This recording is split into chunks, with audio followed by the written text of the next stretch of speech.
Alors, on avait prévu de faire voler un drone au-dessus de vos têtes, sauf qu'il serait tombé, donc on a cette drôle de machine qui est là, je vous rassure, elle ne va pas décoller, elle nous filme à 360 degrés, c'est concept niveau global.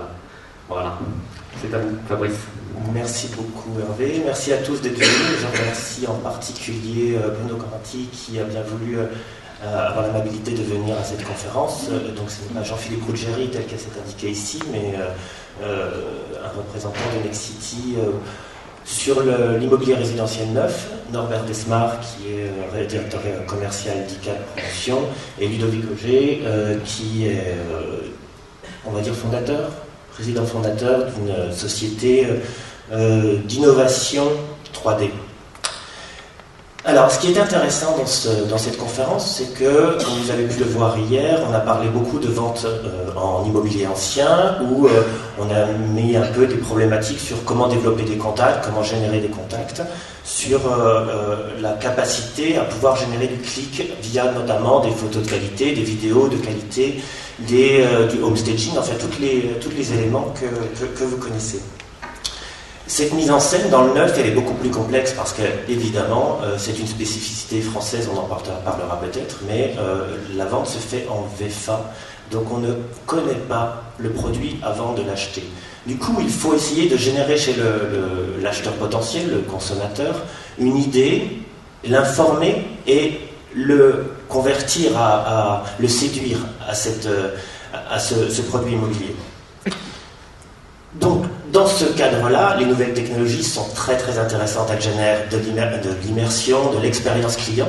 Et la première question, je vais le poser peut-être à Bruno Corrati. Dans quelle mesure vous avez utilisé ces technologies et où vous en êtes un petit peu de l'avancée de toutes ces technologies aujourd'hui pour vendre et pour générer un petit peu du désir chez l'internaute? La particularité, vous l'avez dit, sur notre produit, c'est qu'on vend du rêve, ce qui n'existe pas. Jusqu'à présent et assez longtemps, je dirais, les représentations d'artistes, les perspectivistes ont réussi à tenir le cap, parce qu'ils mettaient, je dirais, dans les images une chaleur et puis une vie que dans les premières images de synthèse, on avait du mal à retrouver. Tout ça, c'est maintenant dépassé depuis un certain temps. Et puis, je dirais, chaque année ou même chaque trimestre, les technologies, la haute définition, la représentation 3D nous permettent de faire des grands pas dans la qualité et puis aussi dans la diminution des coûts de la réalisation de ces images numériques. Je fais un parallèle un peu comme des panneaux photovoltaïques, c'est de plus en plus performant et de moins en moins cher. Cela dit, ça reste quand même toujours assez cher. C'est pourquoi il n'est pas encore possible, en tout cas pour nous, de donner la représentation 3D, HD de chacun des logements et aussi, je dirais, de la décoration ou de la mise en scène de chacun des logements. On y travaille, je pense qu'on y arrivera assez vite, mais c'est un petit peu ça le sens du temps. Moi, je fais souvent des comparaisons avec le marché de l'automobile. Aujourd'hui, il existe des configurateurs chez tous les grands fabricants automobiles où, depuis son écran, on arrive à configurer son véhicule exactement comme on le souhaite et en partant d'un produit industriel, on arrive à faire son propre véhicule qui n'est jamais exactement pareil que celui de son voisin. Ça, c'est la possibilité de personnaliser et puis aussi d'imaginer et de se représenter au mieux. Et ce sujet dans l'immobilier, on en a encore plus besoin, je dirais, parce que l'investissement est beaucoup plus important, beaucoup plus impliquant. On ne va pas en changer là comme de sa voiture. Et on travaille sur ces thématiques-là de configurateurs où on permettra aux internautes et à nos clients. La question justement du coût, c'est est-ce que c'est pour tous les prospects dans un premier temps ou pour des clients réservataires ou des clients qualifiés ou sur le point de devenir réservataires d'accéder je dirais, à une représentation 3D et de haute définition de très grande qualité. Là, c'est un sujet de coût. À partir du moment où on aura, je dirais, des coûts qui auront fortement diminué, on pourra l'offrir, je dirais, à tous les visiteurs sur nos sites et sur les sites internet, sur nos applis et également sur les bureaux de vente. Pour l'instant, le coût est trop élevé. En revanche, pour les clients qui sont déjà un peu plus avant dans la démarche d'acquérir, on va leur promettre et leur proposer très rapidement de se représenter en 3D et dans une configuration d'aménagement leur véritable logement. Quand vous dites que le coût vous empêche aujourd'hui de le faire, ça veut dire que concrètement, vous n'en êtes pas à présenter à vos clients aujourd'hui une simulation 3D, mais que éventuellement vous y réfléchissez pour ceux qui sont le plus près d'acheter, alors que spontanément j'aurais pensé que c'était plutôt pour ceux qui n'étaient pas du tout en phase d'achat, donc pour déclencher plutôt cette envie d'acheter, ou est-ce que c'est plutôt par programme, c'est-à-dire que est-ce que des programmes un petit peu plus haut de gamme vous permettent de dégager des marges supplémentaires pour pouvoir vous payer ce genre de technologie? Le sujet, la représentation 3D, on la donne au prospect aussi, simplement, c'est de pouvoir donner au prospect l'appartement qu'il a choisi dans un programme de 150 logements qui va, alors certains, il y a des appartements courants, on a des appartements qui se reproduisent, mais modéliser tous les logements aujourd'hui pour le prospect, c'est encore aujourd'hui relativement cher, même si encore une fois les coûts baissent assez vite. Donc on peut très bien le faire sur des appartements types, un 2 pièces, un 3 pièces, un 4 pièces, et puis après, sur ces quelques appartements, aller assez loin dans la configuration, le faire de façon exhaustive sur toute l'offre pour l'instant, pour le prospect, c'est encore assez élevé. D'accord. Norbert, qu'en est-il d'ICAD? Qu'est-ce que vous avez réussi à développer ou non, justement, dans ce cadre-là? Alors en fait, la 3D est un outil, c'est un moyen de faire, Bono bien le mentionnait, de faire rêver et d'immerger notre client, notre prospect dans son univers, de le faire rêver. Mais au-delà de ça, je crois que ça s'intègre, et on le voit bien aujourd'hui, dans une révolution. Nous sommes dans la 3e révolution, non plus industrielle, mais qui est numérique, et on peut parler, en fait, le 3D, c'est un outil qui s'intègre maintenant dans une vision numérique. On parle du digital et on parle des stratégies. Et quand vous parlez de distribution, le 3D va être évidemment incontournable, je serais presque tenté de dire peut-être déjà dépassé. Mais déjà, si tous les promoteurs avaient cette solution, ça serait pas mal. Il n'est pas encore arrivé qu'elle est déjà dépassée. Ben oui, parce qu'en fait, le numérique, c'est un tsunami. On ne voit pas venir, et quand on voit venir, c'est trop tard. Et quand on parle de la distribution immobilière, je pense qu'aujourd'hui, on est dans une profonde mutation parce que le client a changé. Donc pourquoi on fait du 3D? Parce que notre client, il a changé. Il a changé parce que d'autres secteurs d'activité l'ont amené à aller vers ça. Bruno parlait de la voiture. On voit bien dans le bricolage, aujourd'hui, vous recevez des emails de chez Truffaut pour expliquer comment on va porter une plante. Demain, vous allez recevoir une information concernant la grande distribution. Vous allez à Beaugrenelle, au centre commercial de Beaugrenelle, vous passez devant, je ne sais pas, Zara, on va vous dire attention, il y a une promotion chez Zara. C'est-à-dire qu'en fait, tout ça est dû au numérique. Le 3D fait partie, c'est un sous-jacent du numérique. On parle en même temps de Web to Store, on parle de Click and Collect, on parle de designer, c'est un nouveau monde, et ça s'intègre dans ce nouveau monde. Et dans l'immobilier, je crois que la distribution, on va aborder un nouveau virage. Je ne sais pas de quelle manière, comment vous allez peut-être en parler tout à l'heure, mais si on regarde dans d'autres secteurs d'activité tels que l'hôtellerie, c'est quand même un exemple assez intéressant.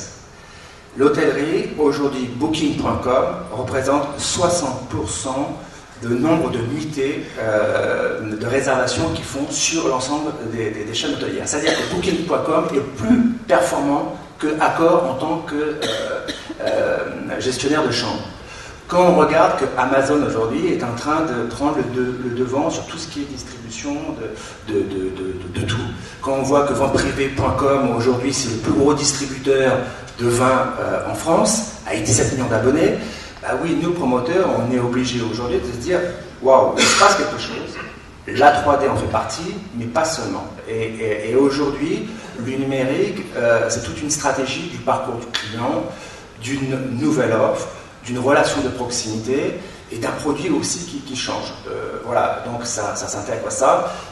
Quand on parle d'innovation, chez ICAD, je terminerai sur ça, qui s'inscrit vraiment dans ce parcours du client et du numérique, c'est le paiement. C'est-à-dire que depuis le 26 septembre, chez ICAD, on peut réserver en ligne. Alors ça semble complètement anodin, parce que ça existe depuis de nombreuses années dans d'autres domaines où on peut réserver en ligne. Là, chez le promoteur, c'est complètement innovant. Alors pourquoi on l'a fait? Parce que justement, ça s'intègre dans cette facilité, dans cette proximité. Le client aujourd'hui, c'est un zappeur. Il a une information permanente et il veut aller vite. Il ne veut plus passer 2 heures ou 3 heures, on parlait tout à l'heure avec Bruno, sur un bureau de vente à faire un contrat de réservation. On est dans la version le numérique, c'est aussi la dématérialisation. Il faut qu'en 24 sur 24, il puisse avoir accès. S'il a envie de réserver, pourquoi pas, il faut lui proposer une offre en contrepartie. Et du coup, le virtuel va l'inciter à réserver. Mais aujourd'hui, voilà, ça c'est une vraie innovation chez un promoteur de pouvoir réserver en ligne. D'accord, mais concernant effectivement ce qui permet de réserver en ligne et ce qui va l'amener à être séduit par ça, est-ce que vous pensez finalement que globalement la 3D c'est un outil comme un autre et puis finalement c'est pas forcément aussi important que ça, on a les maquettes sur les bulles de vente et c'est peut-être bien suffisant ou bien c'est un outil c'est plus un sujet. Pour moi, le 3D n'est plus un sujet.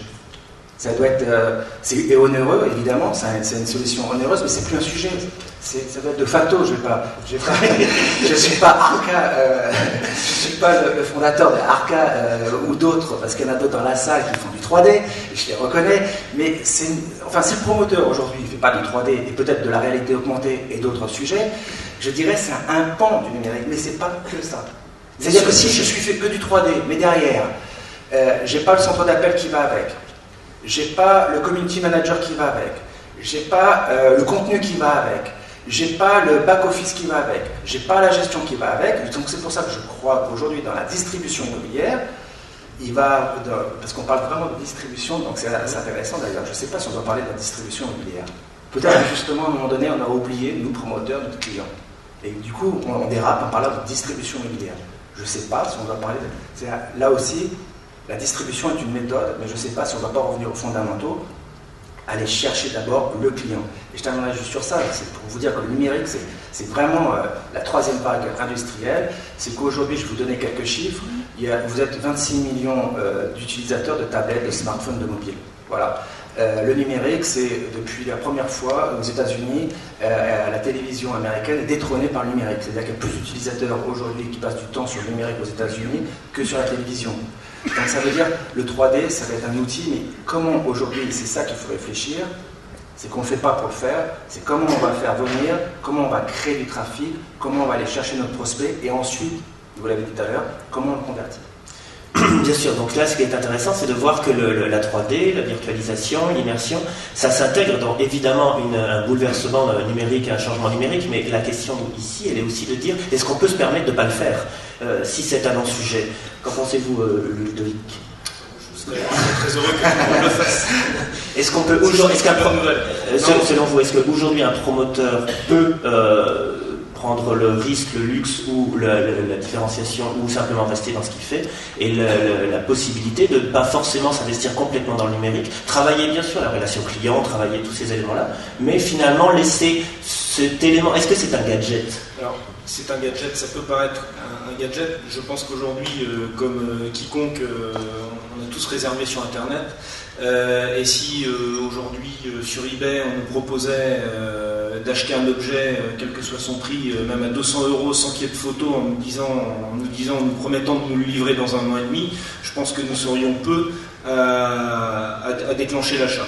Et c'est pourtant ce qui se passe exactement en VFA et depuis de nombreuses années. Donc je pense qu'aujourd'hui, l'acquéreur, et c'est ce qui a fait la grande force des plateformes pendant des années, c'est-à-dire que la vente, l'acquéreur en tous les cas, avait besoin d'être rassuré, énormément rassuré, pour passer à l'acte d'achat. C'est comme ça qu'on a pu, à un moment donné, voir des investissements qui étaient déclenchés depuis Lille, sur des sites de Marseille, via des CGP, etc.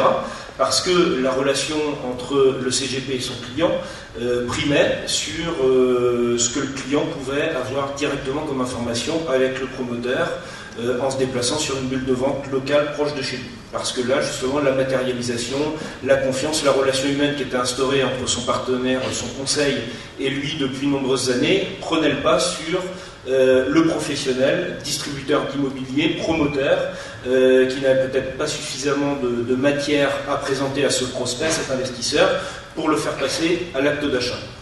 Aujourd'hui, on se rend compte qu'avec la mutation Internet, l'ouverture de l'information est de plus en plus facile, chaque acquéreur est de plus en plus professionnel, demande une information hyper qualifiée, et la 3D devient, même si elle a un coût, j'en convient. Effectivement, on est obligé aujourd'hui de passer sur des investissements supérieurs aux 2-3 000 euros qui sont mis sur une illustration de manière traditionnelle, illustration qui était d'ailleurs le vecteur et qui portait l'ensemble des enjeux du programme jusqu'à présent. Donc ça faisait quand même un mince investissement pour un enjeu très fort. Donc aujourd'hui, effectivement, cet investissement, il doit être revu, il doit être augmenté, mais il n'en reste pas moins minime face aux commissions commerciales qui sont données à droite et à gauche et qui permettent de raccourcir le circuit commercial du promoteur, si tant est qu'il souhaite appliquer ce genre de technologie sur l'ensemble de son stock. Puisque dans les innovations, il en existe beaucoup dans ce domaine. En tous les cas, il faut les cibler. Il faut les cibler de manière assez précise en gardant toujours à l'esprit que l'information doit arriver de manière très claire, rapidement et de façon pertinente sur les terminaux qui équipent l'ensemble des foyers, c'est-à-dire les terminaux mobiles, les téléphones, les tablettes et les PC, et que cette force d'accéder directement au foyer permet comme je disais tout à l'heure, de raccourcir les intermédiaires dans l'achat, de rentabiliser l'effort commercial et l'investissement commercial du promoteur, donc par conséquent lui permettre d'ouvrir facilement son site internet à de l'intrusion, enfin à de la 3D qui permettent aux clients de s'immerger et de passer plus facilement à l'acte d'achat. Qu'est-ce que vous offrez exactement quand vous êtes devant un promoteur qui peut être un petit peu réticent en disant voilà, moi je veux travailler avec mes vendeurs sur la bulle de vente, ou alors j'ai une relation client que je veux développer, mais au fond la mise en valeur via la 3D, elle est pas forcément, elle est très coûteuse et puis elle n'est pas forcément extrêmement utile. Enfin, elle déclenche pas un retour sur investissement beaucoup plus important. Qu'est-ce que vous leur répondez en tant que créateur justement de cette solution, et qu'est-ce que vous leur offrez concrètement comme solution? Concrètement, j'essaye de les resituer dans la peau de l'acquéreur. Ouais. C'est pas évident. Quand on est dans ce métier depuis des années, on a tendance à oublier que la barrière technique de lecture d'un plan, la barrière technique de lecture même d'une carte Google Maps qui permet de situer le projet au sein de son environnement n'est pas si facile, et que l'image et toutes les technologies que l'on propose aujourd'hui permettent un accès immédiat à l'information sans qu'il y ait de commentaires supplémentaires, sans qu'il y ait de discours commercial particulier, et c'est la possibilité pour lui de bien se faire comprendre et de rassurer son client, de lever l'ensemble des incertitudes qui sont liées à cette vente en état futur d'achèvement, qui est toujours de se dire je fais un des plus gros chèques de ma vie, je m'endette sur plusieurs années en signant simplement sur un plan de vente et en faisant confiance à l'interlocuteur que j'ai en face de moi. Donc là, je dis au promoteur que non seulement ça lui apportera des outils et des arguments supplémentaires face à son client par rapport à la concurrence qui est aujourd'hui globalement démunie par rapport démunie de tout outil de protection, puisque, comme vous le disiez tout à l'heure, très peu de promoteurs sont aujourd'hui équipés de systèmes qui permettent de visualiser l'ensemble des appartements d'une résidence. Ce sont des choses qu'on propose d'ailleurs avant la fin de l'année pour un de nos clients qui s'appelle Safran Immobilier sur Bordeaux. L'ensemble de son stock va être publié sur un site internet nouvelle génération que nous avons construit, et l'ensemble de son stock va être traduit en 3D. Donc ça veut dire que les acquéreurs de ce promoteur pourront tous visualiser leur appartement, se projeter dans leur appartement, voir où il est situé, où le projet est situé au sein de la ville, avec les points d'intérêt, la situation du logement au sein de la résidence, et une projection 3D de chacun des logements. Donc si c'est possible pour un petit promoteur régional, c'est-à-dire que c'est possible pour l'ensemble de la profession.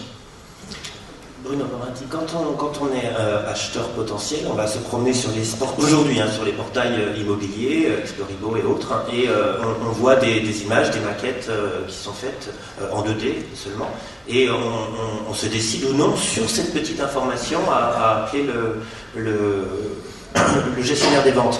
Est-ce que ces technologies vont vraiment lever l'incertitude et vont permettre de développer le nombre de contacts?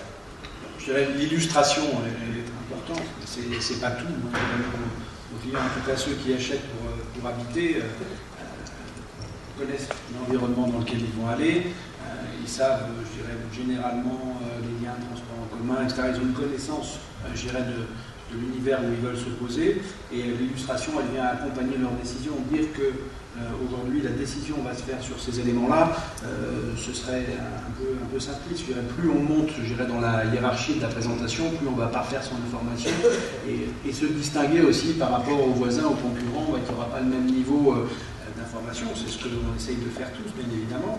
Et puis, je dirais un peu comme disait Norbert tout à l'heure, le sujet, c'est pas de savoir si on va faire ou si on va pas faire. Je dirais, les produits existent. À partir du moment où je dirais, les coûts par rapport à l'avancée de technologie diminuent, immanquablement, inévitablement, on va y aller. Je dirais, on a fait les premières présentations de programmes sur des lancements avec l'ensemble des appartements numérisés chez Nexity. Ça doit remonter maintenant à 8 ou 9 ans. Avec un coût qui a strictement rien à voir avec celui qu'on a aujourd'hui. C'était innovant, aujourd'hui il n'y a même plus d'exclamation par rapport à ça. On est dans la banalisation de ça à partir du moment où ça a été vu déjà sur un certain nombre de sites. Mais on est dans, je dirais, la facilitation de l'appréhension du produit par le client, mais ce n'est pas ça qui va faire fondamentalement la décision, surtout à partir du moment où l'ensemble ou une grande partie de l'offre bénéficiera de la même d'exposition d'informations. Après, il y a, je dirais, la qualité du produit, son prix, etc., qui va bien sûr prendre sa place. Et puis la relation humaine. Je dirais aujourd'hui pour nos clients qui, dans un premier temps, sont derrière leur clavier et qui refusent le contact commercial. Je dirais, c'est la force d'Internet, c'est de pouvoir aller assez loin dans la sélection de son produit sans s'exposer à la confrontation avec l'autre et puis la peur de se laisser embarquer dans quelque chose qu'on a envie de faire, mais on a plutôt envie d'avoir la main plutôt que de se sentir amené là où on n'a pas spécifiquement envie d'aller ou envie d'aller avec la vitesse que, bien évidemment, nos commerciaux souhaitent et pour lesquels on leur demande de travailler. Donc, une fois que ce travail de sélection a été fait, c'est toute la force d'Internet d'avoir, au travers de tous ces outils, permis aux clients de se faire une propre conviction. Assez souvent, d'ailleurs, il faut le dire, il a un degré d'information sur l'environnement commercial qui est très très bon, et j'ose le dire, quelquefois meilleur que celui de nos propres commerciaux, parce que le client il est impliqué à 2000% dans son achat. Je ne vais pas dire que ce n'est pas le cas de nos vendeurs, mais ce n'est pas avec la même acuité. Ils ne vont pas en prendre pour 25 ans, ce n'est pas la même histoire. Une fois qu'on a fait tout ça, bien après il faut passer de l'autre côté du miroir et il faut prendre contact avec quelqu'un pour dire bon ben j'y vais, j'ai envie de rencontrer quelqu'un, puis lever les dernières objections qui restent, lever les dernières questions qui restent. Donc le travail que nous développons aujourd'hui, c'est de donner cette possibilité aussi derrière l'écran, c'est de faire du visio chat et de permettre, une fois qu'on a accepté ou passé, je dirais, les renseignements préliminaires, de dire je veux physiquement rentrer en contact avec quelqu'un qui va me donner le reste de l'information. Il faut qu'on travaille sur la fluidité de ça. Aujourd'hui, les technologies le permettent, mais ce n'est pas toujours aussi fluide que ça. Il faut que la connexion soit bonne, il ne faut pas qu'elle soit interrompue. Il n'y a rien de pire au moment où on sent qu'on est en train de faire basculer, je dirais, un prospect, que on perde la ligne parce qu'il n'est pas sur une ligne avec un bon débit ou qu'il est sur de la 3G, encore sur de la 4G, etc. Donc, dès qu'on aura ces outils, et c'est en train de se faire, on est en train de faire, nous, les premières expérimentations là-dessus, on va aller dans ce contact humain qui, pour moi, reste sur l'importance de l'achat immobilier incontournable, pour ensuite basculer sur, pourquoi pas, du contrat numérique. Cela dit, la visite sur place, parce qu'on parlera tout à l'heure des bureaux de vente, reste un élément incontournable.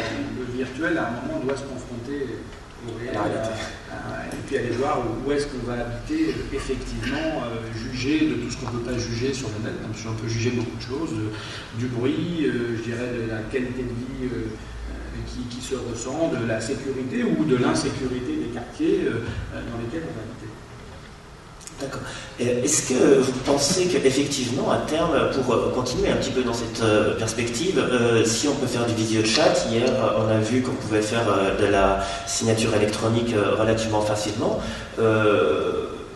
si le lieu peut être googlisé assez facilement avec des images, à terme, potentiellement, pour une certaine catégorie d'acheteurs, nouvelles technologies vont permettre justement cette dématérialisation de l'espace et vont permettre in fine, peut-être de conclure une vente totalement en ligne. C'est possible.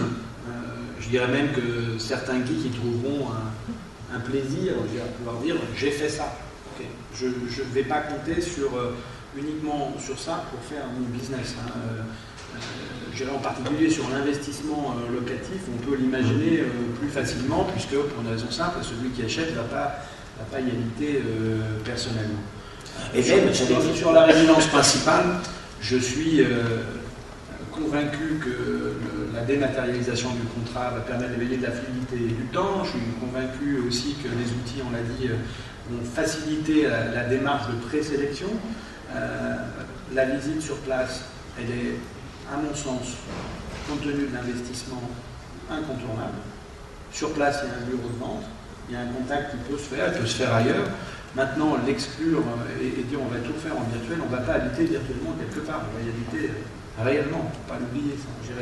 Et il y a les écoles, les commerces, les transports, la vie au quotidien, et notre rôle, c'est de mettre en scène ça, et de le mettre en scène, d'une façon commerciale, en mettant en avant les points forts et en essayant de minimiser, les points faibles quand il y en a. Donc après, il y a le libre arbitre du client, il va se confronter à la réalité de l'environnement, la vraie réalité, pas une réalité virtuelle. Norbert, sachant effectivement que cette réalité, elle peut apparaître nécessaire, importante, même si effectivement dans des secteurs de l'habillement tels que les chaussures, tout ça, on disait on n'arrivera jamais à mettre de l'internet là-dedans parce qu'il faut essayer, et finalement avec une capacité à pouvoir revenir en arrière, à faire des retours, on a vu certaines marques exploser sur le net. Est-ce que cette capacité de pouvoir voir le quartier, les écoles, tout ça, mais dans 2 ans, dans 3 ans, là où au moment où le logement sera livré, est-ce que ça peut pas se faire complètement sur Internet? Alors déjà, un promoteur est un visionnaire. Oui, mais il faut mettre le client au centre de la vision. Voilà, mais nous sommes déjà visionnaires, c'est-à-dire qu'on parle de 2-3 ans, nous sommes visionnaires. Vous avez 2 acteurs majeurs, qui est Nexity et Icade, qui sont allés dans des endroits qui, il y a 10 ans, personne ne voulait aller. Je pense à Aubervilliers, je pense à Pantin, donc nous sommes visionnaires, et ces outils nous permettront de mieux traduire notre vision des écoquartiers où on a pris des positions il y a 15 ans.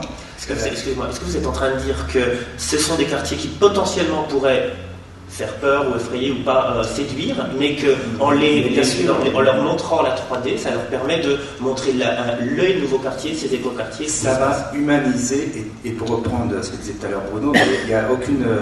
on ne fait pas de copromotion en plus, mais pour le coup on partage bien les mêmes avis, mais sans reprendre les propos de Bruno, aujourd'hui il faut théâtraliser les éléments, il faut rendre les choses plus sexy, il faut les rendre plus attractives. Évidemment que si on avait ces outils il y a 15 ans pour mieux humaniser les territoires pour lesquels on a prospecté, ça serait plus facile. Maintenant, le 3D, c'est pas un outil magique, c'est un outil. Le 3D, ça ne va pas d'un seul coup révolutionner le marché. On est obligé de le faire. Pourquoi? Parce qu'il y a en 1 an de temps, le nombre de tablettes a évolué. C'est-à-dire que c'est simplement parce que le numérique, encore une fois, fait que vous avez tous... Vous avez une phobie, la nouvelle phobie maintenant, qui s'appelle le nanomophobie. Comme ça veut dire que 62% des personnes ne peuvent pas se passer pendant 1 heure de regarder son téléphone. Voilà, vous êtes tous en train de regarder votre téléphone. Au bout de 10 minutes, vous dites, merde, qu'est-ce qui se passe? Au bout d'1 heure, alors là, c'est la grosse angoisse. Oh là là, je n'existe plus, il n'y a plus personne qui m'appelle. Au bout de 5 heures, si je ne reçois pas d'email, je suis blacklisté. Ça, c'est impossible. Et au bout de 24 heures, si j'ai plus de connexion, et bien à ce moment-là, je suis plus bankable. Salut, au revoir. Voilà la grosse angoisse. Mais c'est vrai, il y a des études qui sont faites.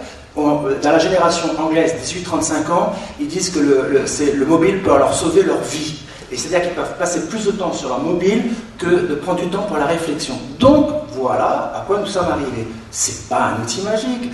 Nous sommes dans un contexte où tout bouge, et dans l'immobilier, c'est marqué encore un peu plus par un contexte, on ne va pas parler de crise, mais de mutation profonde. Donc, le 3D en fait partie, mais les clients, ils ont besoin de toute façon d'imaginer une école, ça ne s'invente pas. Mais par contre, l'école va changer elle aussi. Ah oui, parce que maintenant, on va faire du e-learning. Tout change. Donc l'école, qu'on se dit, tiens, je vais aller voir l'école pour savoir, mais de toute façon, dans 5 ans, je vous dis déjà, on n'ira plus à l'école puisqu'on fera du e-learning. Après, on va dire, tiens, je vais regarder quand même si savoir les cliniques ou le docteur est à côté. Dans 2 ans, c'est fini puisqu'on fera tout par le numérique également. Parce que, mais c'est comme ça. C'est ça que vous dites à vos vendeurs? Mais les vendeurs ont changé. Mais évidemment, les vendeurs ont changé. Pourquoi ils ont changé? Parce que avant, ils avaient un canal de distribution. Je suis client, je vais sur un bureau de vente. Aujourd'hui, on est dans une politique de cross-canal. Pourquoi le 3D intervient? Parce que nous diffusons l'information non pas à un vendeur, non pas à un client. On a généralement entre 7, 5, 10 canaux de distribution différents. C'est pour ça que le 3D a un sens, parce que l'information, en fait, le 3D, ça permet d'uniformiser l'information de façon cohérente. Parce que nos canaux de distribution, avant, il y avait un canal de distribution, le bureau de vente. Maintenant, il y a le site. Maintenant, il y a les ventes privées. Maintenant, il y a les CGPI. Maintenant, il y a les banques. Maintenant, il y a 10 canaux de distribution. Donc, le cross-canal fait qu'on est obligé d'implémenter le 3D. Mais, encore une fois, on pourrait parler des réseaux sociaux. Évidemment, personne ne peut y aller. Peut-être vous, encore, vous avez fait le... Ouais, c'est le...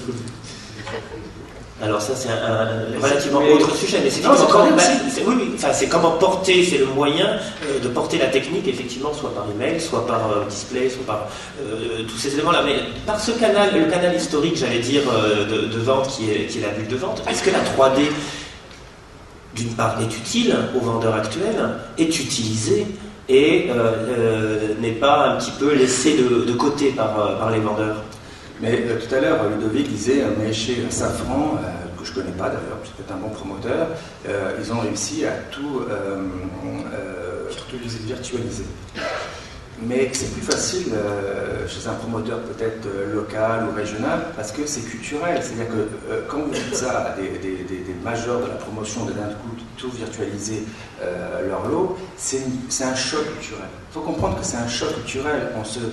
Il y a quelque chose pour le vendeur, c'est un nouveau mode de communication, c'est un nouveau mode d'expression, et quelque part ça lui échappe, et donc on fait tous des formations pour essayer qu'il n'ait pas le sentiment d'être lâché. Quand on fait venir du 3D, c'est pas simplement un outil qu'on met là, il faut faire intervenir la DSI, la DSI dit attendez, mais moi, tu connais bien ça, Ludovic, mais attendez, moi j'ai mes bases de données que je veux protéger, donc il faut faire. Ça veut dire qu'en fait, les processus sont devenus complètement transversaux, et donc c'est un choc culturel. Voilà, donc c'est plus facile peut-être. Aujourd'hui, chez un petit promoteur, c'est moins onéreux, parce que si les gens qui font du 3D avaient compris aussi notre préoccupation de coût, bah ouais, on ne serait pas là, on se parlait peut-être d'autre chose. Bah oui, mais c'est vrai que... Vous faites des trucs, mais c'est génial, mais je comprends que ça demande de l'argent. Mais nous, promoteurs, aujourd'hui, vous nous demandez, clients, de baisser les prix.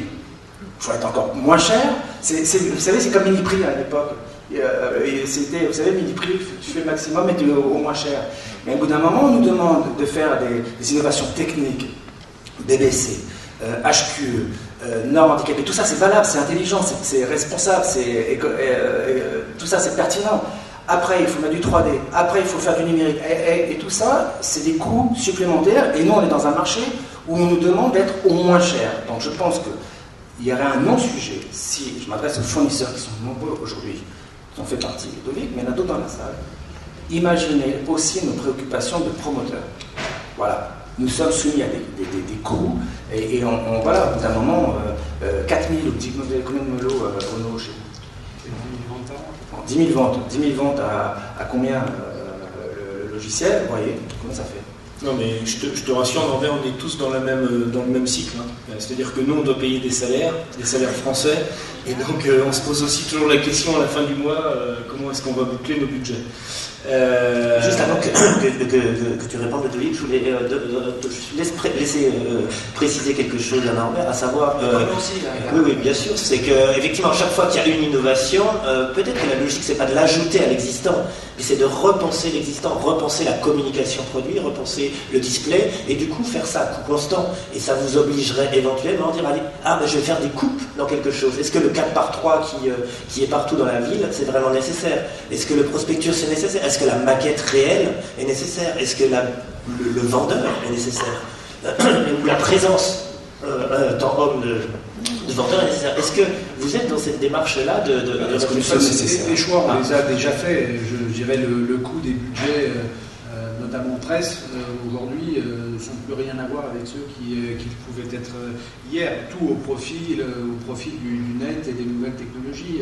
Aujourd'hui, on reste présent dans quelques supports, quelques 4x3 de proximité, mais là aussi, les budgets ont considérablement fondu. Tout a été fortement réinvesti et réorienté sur les nouvelles technologies. Et ça reste cher quand bien même vous avez dégagé tout ce budget-là. Bien sûr, mais il y a aussi eu des impacts sur les coûts de presse, etc. Sur les réseaux de panneaux, pas tellement, parce qu'il n'y a pas que nous, et on était loin d'être les premiers annonceurs. Mais tout a été renvoyé sur ces technologies, parce qu'aujourd'hui, 9 clients sur 10 qui s'intéressent à l'immobilier, que ce soit le neuf ou l'ancien, vont sur le net. Donc c'est pas, à un moment où j'y vais pas, ou j'y vais pas avec les bons outils, etc. Mais un truc est sûr, c'est qu'on se trompe si on ne le fait pas. Oui, mais justement, c'est important ce que vous dites. Je ne vais pas vous assumer de statistiques, mais même nous, pour notre culture, c'était intéressant. Il y a 77% des internautes qui font leur pré-réflexion ou leur pré-achat. Je ne parle pas dans l'immobilier, je parle en général. Et qui vont d'abord sur Internet, mais qui vont ensuite en boutique concrétiser soit leur achat ou fait ce qu'on appelle le click and collect, c'est-à-dire que j'ai vu sur Internet et j'ai réservé sur Internet, mais je vais en boutique le rechercher. Donc la boutique ou l'espace physique, et surtout nous, qu'on fait la résidence principale, notre clientèle est quand même de proximité. Donc on ne peut pas imaginer que, et beaucoup ont imaginé que le tout Internet allait révolutionner les boutiques, etc. Ça révolutionne. C'est-à-dire qu'on voit que Virginie Gastor a déposé le bilan parce qu'elle n'était pas numérique. On voit que Denis Hennequin de chez Accor a dégagé parce qu'elle n'était pas numérique. Mais en même temps, il ne faut pas oublier que les gens, ils vont sur Internet, mais ils vont après en boutique. Ils vont en boutique. Ils ont besoin d'être rassurés. Ils ont besoin d'avoir quand même un conseiller. Et donc justement sur cette question, un conseiller qui a la 3D développe beaucoup plus ses compétences et arrive à exploser les ventes, ou est-ce qu'il y a des réticences? Vous êtes confronté à quel phénomène? Là, on rejoint exactement ce que disait tout à l'heure Norbert, c'est-à-dire qu'il y a un problème un peu culturel. On est en plein dans une phase de rupture, dans une phase charnière en tous les cas, où on passe d'un mode de fonctionnement, d'un mode de commerce qui se faisait sur la relation à l'introduction du numérique. Et c'est ce qui fait qu'effectivement la réticence au changement dans les entreprises est importante, et que plus la structure est importante, plus effectivement les habitudes vont être difficiles à bouger, à changer. Donc on est en plein dans cette période-là, on la vit, et les expériences sont assez variables sur le sujet. C'est même pas une question d'âge ou de génération. On a constaté que certains vendeurs utilisaient l'outil parfaitement, l'exploitaient comme un support d'aide à la vente, et on a constaté que d'autres se contentaient de recevoir le contact qualifié qui était généré, puisque dans la mesure où l'internaute a l'ensemble du stock en 3D, il va se positionner sur un appartement ou sur un autre, il va créer son panier de sélection, donc ça va automatiquement permettre d'avoir un contact hyper qualifié avec même des biens attenants. Donc le vendeur se charge simplement de prendre le contact, de le relancer. Il n'utilise même plus l'outil pour... Donc concrètement, vous avez développé pour un coût non nul un certain nombre d'outils à disposition du vendeur qui, in fine, ne les utilisent pas parce qu'ils ont peur ou... Tout à fait. Je pense qu'il y a, encore une fois, une question de culture de la part du vendeur, une question d'équipement aussi des promoteurs qui utilisent ces technologies à destination du grand public via le site internet ou via les réseaux par le site partenaire, etc. Et qui n'équipent pas nécessairement l'ensemble de leurs vendeurs avec des tablettes, ou quand ils les équipent, en tous les cas, certains vendeurs ne les utilisent pas. Oui. Ah oui, donc c'est à la fois un enjeu. C'est là où on se rend compte que, en fait, l'enjeu va se situer dans la concrétisation de la vente, mais là on a des vrais professionnels et qui ont fait leur preuve depuis des années. Simplement les méthodes de prospection, les méthodes de captation du contact à l'origine ont changé et nécessitent d'avoir un contenu beaucoup plus impactant, beaucoup plus précis. Et c'est là où la différence se fait. Donc le simple fait déjà d'être capable de générer ce contact hyper qualifié va rentabiliser les investissements dans ce domaine. Vous êtes en phase avec ça? Il ne faut pas oublier de reprendre la main quand même. C'est-à-dire que donner beaucoup d'outils, vous l'avez dit tout à l'heure, une géolocalisation Google, il faut comprendre, savoir comment s'en servir, une maquette en 3D, il faut la comprendre. Tout le monde n'a pas la perception des choses en 3D, donc il faut accompagner le client et pas avoir des outils dont il ne comprendrait pas tout, d'une part, ou il comprendrait tout et finalement il pourrait faire à moins de la relation avec le commercial à un moment. Nous, on a besoin de revenir sur la scène.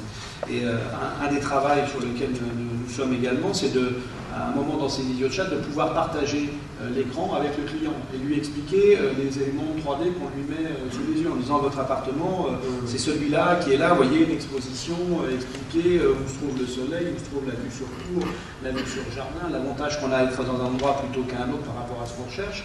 Et ça, moi j'ai besoin de remettre l'humain à un moment dans le discours, parce que c'est à la fin, c'est entre deux personnes que ça va se dealer, même si effectivement on peut aller jusqu'à la signature numérique. Je crois que si on laisse simplement nos clients se promener seuls et errer dans la masse d'informations qu'il peut y avoir, déjà ça va rendre leur choix très difficile. Regardez vous-même quand vous allez chercher des informations sur des hôtels ou sur des sites de vacances, vous avez une telle profusion d'informations qu'à un moment, vous n'allez plus prendre une décision. Je dois aller là, mais je suis là, la vue là-bas c'est bien, la piscine est mieux. À la fin, la décision on ne la prend pas. Donc à un moment, il faut remettre, je dirais, nos commerciaux en scène, pas simplement parce que le premier but c'est de tirer, je dirais, un contrat, mais parce que le client en a besoin. Il ne va pas tout faire seul.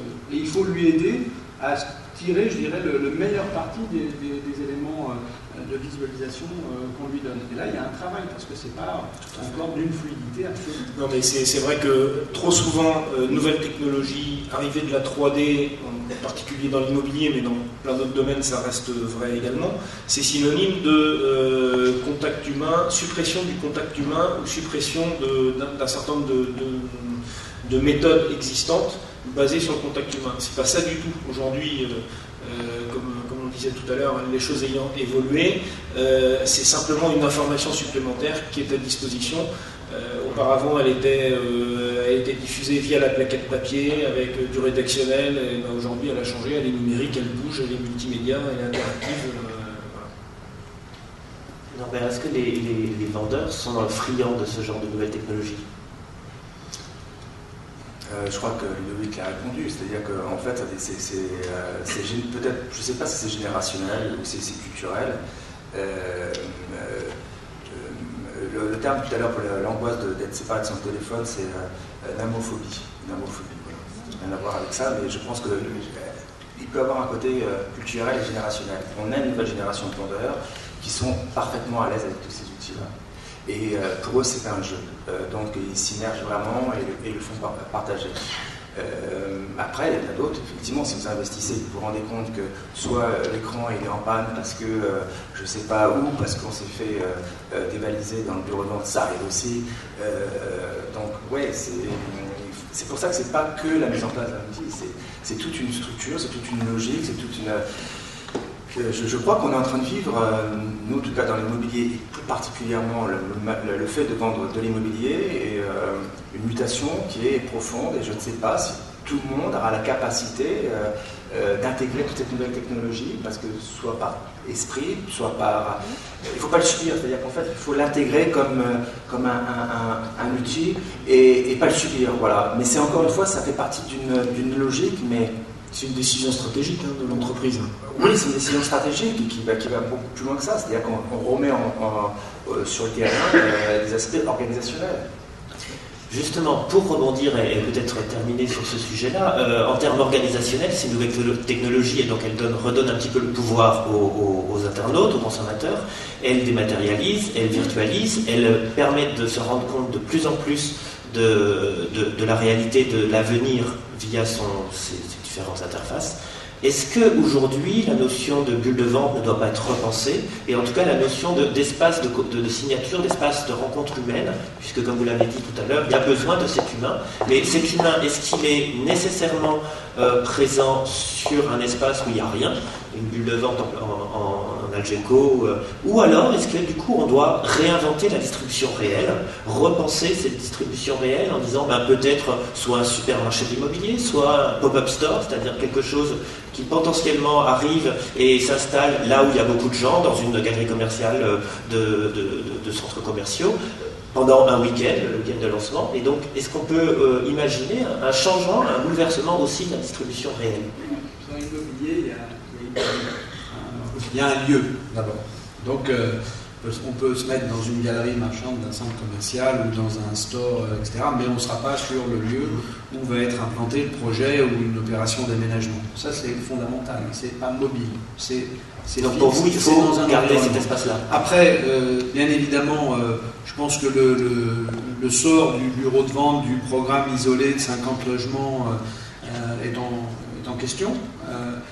Les opérations d'aménagement importantes où on va développer sur plusieurs années, comme on a pu le faire sur Boulogne avec ICA des Vinci, 800 ou 1000 logements, donne des moyens sur place d'espace, de qualité d'espace, d'utilisation, je dirais, de mise en scène d'outils numériques là aussi performants que chaque client particulier n'aura pas les moyens d'avoir chez lui. Donc on pourra avoir des tailles d'écran, de la sonorisation, l'image en 3D, du virtuel de très haut niveau.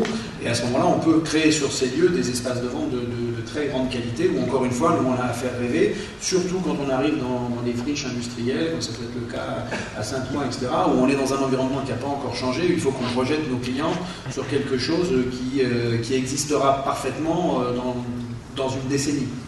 Donc à ce moment-là, le bureau de vente ou l'espace de vente, on va appeler ça comme ça, a complètement sa place et il doit être au niveau de la qualité des outils qu'on propose. On n'est plus dans l'Algeco, on est dans la construction, je dirais, qui s'installe là pour 4 ou 5 ans, avec des investissements qui dépassent sur ces gros projets le million d'euros assez facilement. Donc, et c'est un outil qui s'installe dans la durée. Le sujet plus délicat, c'est celui du petit bureau de vente, parce qu'on travaille beaucoup les pré-commercialisations, on travaille beaucoup les lancements, et on va y travailler quoi là? On va y travailler, je dirais finalement, quand ça se passe moyennement, et ça arrive malheureusement, la commercialisation dans sa longueur. En plus, on a des problématiques d'implantation sur site qui deviennent de plus en plus compliquées, surtout quand on est en site urbain. C'est difficile de les installer, c'est coûteux de payer l'emplacement, c'est coûteux, je dirais, de louer ces objets. C'est sécuritairement, dans certains endroits, c'est pas facile pour nos vendeurs, c'est pas facile pour le matériel qui s'y trouve, et ça limite la capacité, je dirais, de faire des maquettes virtuelles, etc. On va pas nous voler une maquette en plexi parce qu'on ne sait pas quoi en faire. Par contre, si j'y mets une tablette numérique d'un mètre 20, il y a de fortes chances que le lendemain, elle n'y soit plus. Donc on a encore là, je dirais, sur ces espaces-là, probablement un outil qui va durer, mais qui va se limiter. Juste pour finir, pour conclure là-dessus, les options de réalité augmentée, par exemple, peuvent être des technologies intéressantes pour accompagner le client sur terrain et lui présenter le projet in situ, en situation finale d'achèvement. Pour terminer sur ce Non, sujet. Bruno l'a parfaitement résumé la situation. Pour nous, c'est un sujet complexe. Le bureau de vente, complexe parce qu'on est obligé d'y être. En même temps, les solutions qu'on propose doivent évoluer. Et c'est complexe parce que c'est généralement, on investit sur une adresse qui n'est pas figée. C'est-à-dire que quand on va, je dis n'importe quoi, je pense à Sartrouville. Bon, si on est à Sartrouville, on va pas rester forcément à Sartrouville. Donc c'est investir dans un lieu qui est globalement éphémère. Et on voit bien que la durée de commercialisation, elle est généralement de 1 mois, 1 mois et demi.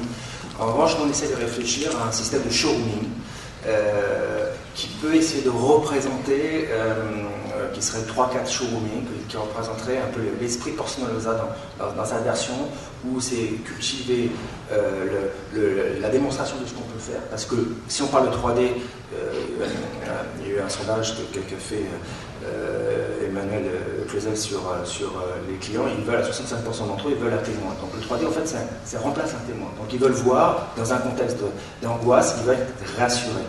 Donc on est obligé d'avoir ce bureau de vente. Donc peut-être le système de showrooming, de leur faire voir ce qu'on est capable de faire ou autre, ce que vous faites très bien dans vos témoins également, peut-être il faut essayer de réfléchir à ça. Maintenant, supprimer le BV, on aimerait tous le faire, et puis on se rend compte que certains promoteurs les plus traditionnels d'entre eux marchent quand même bien avec un vendeur, un bureau de vente. Donc c'est pas pour tout de suite ce changement organisationnel.